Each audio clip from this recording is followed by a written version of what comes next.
Hindi, patapusin mo ko. You do not address me, address the chairman. Para matuto naman kayo ng protocol. Daldalan ngayon, daldalan dito, hindi i-address ang chairman eh. Hindi ako perfect one, nagkakamali rin ako, pero hindi po pwedeng i-insultuhin ka nitong mga tao na to. Ano ba naabot nyo? You may be somebody, but I'm everything. You may be something, but I'm everything. Based on my experience. Huwag kayong mga insulto ng kapwa nyo rito.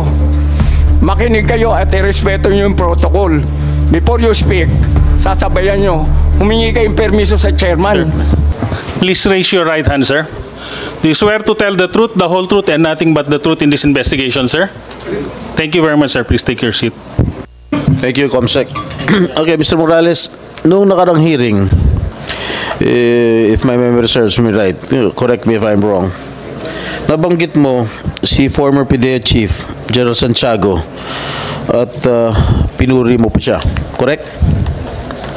Yes, Your Honor. Ngunit, meron akong video na medyo, kung gusto natin palabas, na mismo si General Santiago ay kine-question ang iyong integridad. General Santiago, kailan po nakuha itong video na ito at bakit nyo sinabi na his integrity is questionable? Mr. Chairman, Your Honor, magandang tanghali po sa inyong lahat. Medyo, because of my age, medyo hindi na ako as a matter of fact, hindi ako interesado sa hearing na to eh. Kaya lang, hindi na ako makapanood ng Netflix. Puro PDEA leaks. Sabi ko, teka, kaya nung imbitahan ako, sige, pupunta na ako riyan.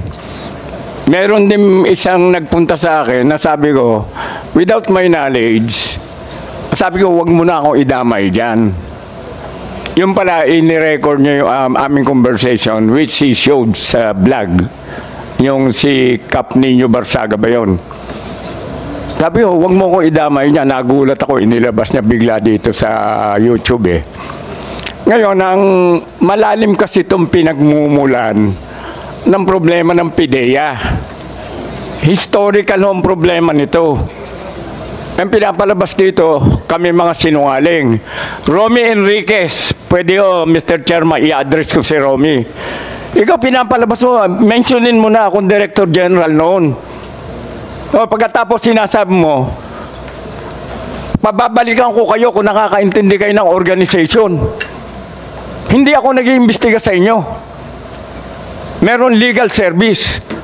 Kung ano man ang resulta, nire-review ko yan at pinipirmahan ko kung approve, disapprove. Kung nag-appeal ka sa civil service at nakalusot ka, di buti sa'yo, good for you. Pero huwag mo akong sisihin na itatago nyo ba kung sino Director General nyo. Ha? Hindi, patapusin mo ko. You do not address me, address the chairman. Para matuto naman kayo ng protocol. Daldalan ngayon, daldalan dito, hindi i-address ang chairman eh. Ha? Huwag niyo akong ituro na hindi ko alam. Noong time na yan, Mr. Chairman, ang tao ng PDEA galing NARCOM. Iilan ang taon si General Abinido nag-organize yan. Out of the 1 billion pesos, minagastang 500 million, yung 500 million ginamit ni General Abinido para i-organize ang PDEA. Para i-organize ang PDEA. Yun ang minana ko sa kanya. Kaya nabuo yung PDEA because of General Abinido. Ngayon, yung mga tao dyan, mga galing NARCOM, karamihan, pulis, nag-issue ng... PC, sir. PC, INP. NARCOM. NARCOM. Pagkatapos, ang nag-issue, ang ating presidente, former President Gloria Macapagal Arroyo, na i-recall lahat ang pulis. Alam nyo, natin sa akin, 100 persons. Karamihan, admin. So, ano ginawa ko doon? I grew up as an intelligence officer. How can you operate nationwide with 100 people? Kaya na-recruit dyan sila Romy Enriquez, si Agent Urales. Dahil we don't have 100 people, kaya forced to good kami na mag-recruit ng tao. Ang masakit noon, nakalustot daw siya. Ang sinisisi niya, mahina ang PIDEA. Di ba binanggit niya doon sa hearing dito? Kasalanan ng PIDEA, mahina yung nagre-recruit eh.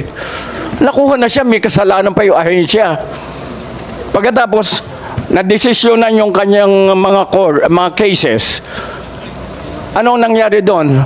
Nag-appeal sa Court of Appeals. Nag-appeal sa Supreme Court. Sinasabi niya, mali. Ano ba yung mga tanga ba yung mga sa justices natin? Will that be acceptable to anyone here na yung palang mga justices natin, puro tanga? Base yun sa sinasabi niya. O pagkatapos may nagsabi pa sa akin, hindi naman abogado yan si General Santiago eh. With due respect sa mga lawyers dito, maraming abogado eh. Ha? I grew up, hindi ako intelligence officer. I never had any formal, ayan, nandiyan si General Angkan. Wala akong formal intelligence training. Ba't mula tinyente akong hinahawakan ko puro investigation, intelligence? Name the Armed Forces units, Unified Commands. Tingnan nyo kung ano trabaho ko. Kung hindi ako operation intelligence. Until I retire, nag-PIDEA ako intelligence. PIDEA is intelligence-based. Hindi mo naman kailangan. Kinuwestiyon pa ni ex-agent Morales, si Derek Carion. Hindi naman chemist yan eh. Nakalimutan niya, si Derek was director ng laboratory service. Ang tao niya, yung mga chemist. So, porque hindi ka abogado, hindi ka na pwede. Ang tagal ko nag-handle ng cases. Hindi ako perfect one, nagkakamali rin ako, pero hindi po pwedeng i-insultuhin ka nitong mga tao na to. Ano ba naabot nyo?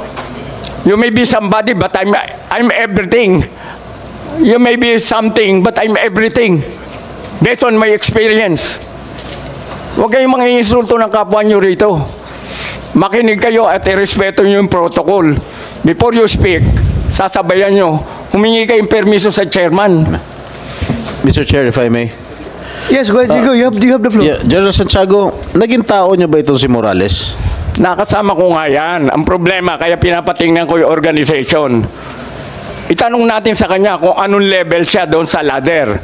Sa organization, may ladder yan. Kailan po kayo naging PIDEA Chief, General?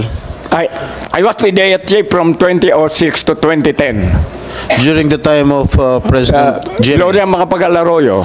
All right. You resigned in 2010. No, 2003 from the military service. No, from PIDEA, General. Kasi iba na yung dahil administrasyon. nanalo na si, napalitan na si President you resigned na. Gloria. Nag-resign na po kayo? Kaya hindi, automatic naman yun. Courtesy Because I was a political appointee. Courtesy I had to resignation. go. All right. Mr. Morales, kailan pumasok sa PIDEA? 2009, Your Honor. So nag-abot po kayo? Yes, General. under my watch. All right. During the time na nagsama po kayo, na nakatrabaho niyo po si Morales, ano po ang pwede niyo sabihin sa integridad, sa trabaho ni Ginoong Morales? Alam niyo, Mr. Chairman, ako, Director General ako. Nandun sila. Nasa doormat sila eh. Doormat sila eh. As a matter of fact, within the IIS, nandun siya sa ibaba, investigador siya.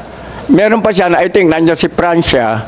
Pero above Francia, there's somebody else. Pagkatapos, saka ka lang aakyat doon sa DG for Deputy for Operation, the classmate of our Honorable Chairman. Ang nagtataka ko, bakit he is all over? Ba't nandoon ka? Nilalampasan mo lahat ng tao. Sino? You're talking about Morales? Nakadiretso nga siya hanggang Malacanang daw eh. So he did not follow the chain of command. Yun ba ibig niyo sabihin? Walang chain of command na sinusundan. He's all over. Pagkatapos, tinira pa niya ako. Ang sinasabi ko noon, titirahin mo ko. Meron tayong command group, Mr. Chairman. Ano po pagkatira sa inyo, General? Yung mga tungkol sa chemicals yan, ipahimkuan. Ang hindi niya alam, yung chemicals na dinestroy na yon, that was taken up during the conference of the command group, conference group, at the behest of the laboratory, the chemist. In-explain na wala nang gamit yan, pero po pwedeng dahil nag-offer yung kumpanya na kung ano yung diluted chemicals, bibili nila. So nagkonsulta ako. He's not a member of that group. Who was his immediate superior, General? Si Francia ka mo? Sabi si Francia, hindi ko na sila matandaan. So, wala kayong, nung pumasok si Morales sa PIDEA noong 2009, wala kayong, hindi kayo nag-uusap, hindi mo siya kilala? No, I know him. I know him dahil kami yung Mr. Donut Group. Yung Mr. Donut, umupo ka ng mesa, lahat ng chismis sa buong Pilipinas, mapapakinggan mo. Kasama po siya? Eh, nandun yung kanyang misis, hindi ko malam kung misis niya yun. Kaibigan namin eh. Kaya nung inirecommend, sila General Bobby Santiago, my deputy, recommended, inabsorb namin sila dahil talagang kailangan namin ng ahente. Wala kami talagang, good afternoon, Senator. Pwede niyo pa sabihin sa amin kung ano pagkakilala niyo rito sa ahenteng ito? Hindi nga, ang nangyari nga noon, dahil in-need kami, alam ko, investigador siya ng pulis eh, galing nga sa NAR Group, may experience. O di sige, nag-apply, dumaan sa process, na-approve. Na-approve, so nandoon siya. Ang pinagtataka ko, binanata niya ako, bandang huli, pinalitan si Gutierrez, pumalit si Gutierrez, binanata na naman siya si Gutierrez, tapos ako na magaling. Tapos, nawala si Gutierrez, pumalit si General Kakdak. May problema na naman si General Kakdak. Eh, lahat kami may problema. Siya lang ang tama. Pero magaling eh. Ang akala niya magaling siya. Siya ang tama. Kaya kami, wala kaming karapatan lahat. Pero General, bago nyo tinanggap o nag-apply sa PIDEA itong si Morales, hindi nyo ba chinek yung kanyang background? Na-drop siya sa PNP, na-dismiss siya sa serbisyo, na-suspindi siya, tapos na-drop na naman sa PNP? Ba, hindi ko na kuha yun dahil nag-present siya sa recruitment group eh. So, ibig sabihin, he misrepresented himself. Hindi, Mr. Chairman, if I may. Ngayon lang ako nakarinig, nandito, ang daming military rito, pati si Chairman. Ano, Chairman, ang nangyayari if you are a wall? When are you dropped from roles? After 31 days ba? So, General Angkan? the chairman...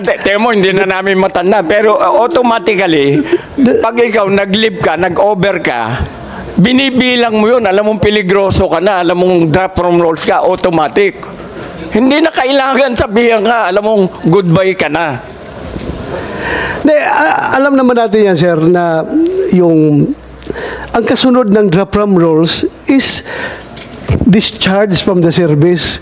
Kung hindi mo maagapan, hindi ka makapag-report. Automatic yan. If you're drop from roles, ang succeeding is orders yan to be issued is talagang dismissal from the service. Yes, that is the process, Mr. Chairman. That's the process. Yeah. Pero alam mo, pag lumampas ka, alam mo na automatic, you're drop from Mr. roles. Chair.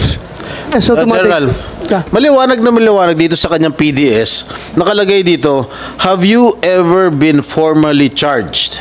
Ha? Ang sabi niya, no. Pero, he misrepresented himself to the PIDEA dahil marami siyang kaso. Pangalawa, have you ever been separated from the services in any of the following, ano ito? Malabo naman ito. Modes of resignation, retirement, dropped from the roles, dismissal, termination, end of term, finished contract, awol, or phased out in the public or private sector? Ang sinagot niya, no. Pero, he was dropped, he was dismissed from the service, from the Philippine National Police. Tinanong kita last hearing if you misrepresented yourself sa PDS mo na sinabit mo sa PIDEA na you were not dropped from the PNP role and was not dismissed and suspended. The PDS was made under oath. So malinaw na nagsisinungaling ka sa PDS mo. Dahil dito, maliwanag na sinabi mo na wala kang mga kaso. Sabi mo, no. Tapos dun sa mga, may tanong dito sa PDS, have you been separated from the service? Sinabi mo, no. O pero dito, natanggal ka sa serbisyo, meron ka mga kaso, you misrepresented yourself. O di sinungaling ka. Mr. Chairman, pwede sumagot. Your Honor, gaya po nung nasabi ko nung... But before we Mr. continue, pasensya ka na, Sir Senate President, ilang minutes ka na nakaupo dito, I failed to recognize you. Masyadong malalim yung iniisip ko eh. Pasensya ka na. I would like to acknowledge the presence of our Senate President, Senator Mig Zuberi.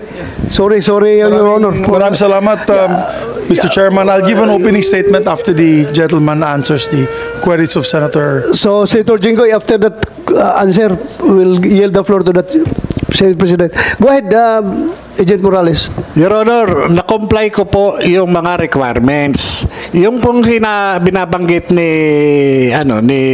Honorable Senator Jinggoy Estrada, ito po yung may mga pinabago sa akin ang PIDEA HRS nung panahon po na yon. Kasi may mga information po ako doon na hindi ko pa alam kung ano yung status noon. Ngayon, nung bago ako tanggapin ng recruitment committee, na-comply ko po lahat, pati nga po mga clearances eh. Ngayon po, ako po, nire-respeto ko po si Gerald Santiago. Agent Morales, klaruhin lang kita. Kung you misrepresented yourself, sigurado ako, yung mga taga-PDEA people will run after you and will charge you with fraudulent appointment or fraudulent enlistment niya sa armed forces eh. Hahabulin ka talaga kung nag-misrepresent ka. I am sure, habulin ka. Your Honor, Mr. Chairman, no recruitment process, na-comply ko po lahat yung kaya nga po ako nagkaroon ng appointment. At ako po ay naging subject po nung background investigation ng PIDEA. Ang ano po niyan, ang PIDEA po, ang tumanggap sa akin. Yung sinasabi po ni Gerald Santiago na sinisisi ko po siya doon sa hindi po. Ako po, personal na ni-recruit ni General Junicio Santiago. Ako po'y naglalakad sa Green Hills. Huminto po yung kotse sa harap ko mismo. Ang sabi niya sa akin, gusto mo magpideya? Sabi ko, sir, qualified po ba ako? Di ba board passer ka? Yes, sir. Oh, may barong ka. Sabi niya sa akin, yes, sir. Punta ka ron kay Wilkins. Alam mo yung Castañeda? Yes, sir. O, punta ka ron. Akala ko pa nga po kung sino po yung Wilkins. Yung pagdating ko nga po ron, yung po pala, yung superintendent ng PIDEA Academy. So, nung araw na yon, hindi na po ako nakauwi. Meron pong gentleman's course po doon na kinakandak. At yung Mr. po... Chair, if I may, the narratives of Mr. Morales is not germane to the question that I've asked. No? What I was asking is that, did you misrepresent yourself when you applied for a position at the PIDEA? Because it is very clear in the PDS that you misrepresented yourself. Despite the Mr. fact. Chairman, Your Honor. Answer directly. Wala po akong represent, Your Honor. Kasi po, kinomply ko po yan doon sa PIDEA admin. Kinomply ko po yan. Yan pong mga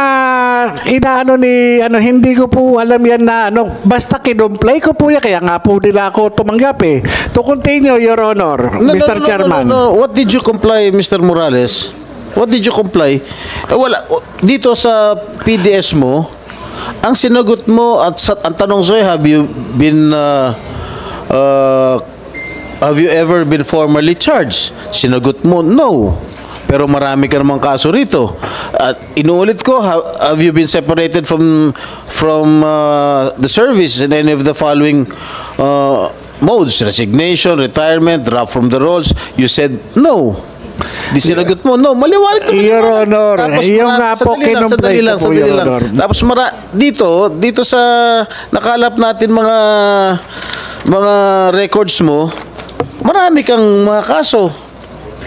Mr. Chairman, normal po doon sa operatiba ang Oo nga, magkakaso. why did you misrepresent yourself? But dapat Your Honor, wala pong misrepresentation Sandali. dyan. Dapat sinabi mo, Mr. yes, Chairman. you have been formally charged. Recording in progress. Mr. Chairman, Your Honor, ako'y nag-comply doon sa hinihingi ng PIDEA recruitment recruitment doon. General Santiago, you were PIDEA chief at that time.